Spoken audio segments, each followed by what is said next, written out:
If you want to unlink your DAZN account from Facebook, follow these simple steps to ensure your accounts are separated. This process will help you manage your DAZN account independently. Step 1. Log into DAZN. Start by opening the DAZN app or website.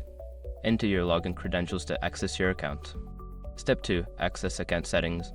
Once logged in, navigate to your account settings. This is usually found in the Profile or Menu section, often represented by your profile picture or an icon. Step 3. Find linked accounts. In the account settings, look for an option that says Linked Accounts or Connections. This section will show all the accounts linked to your DAZN profile, including Facebook.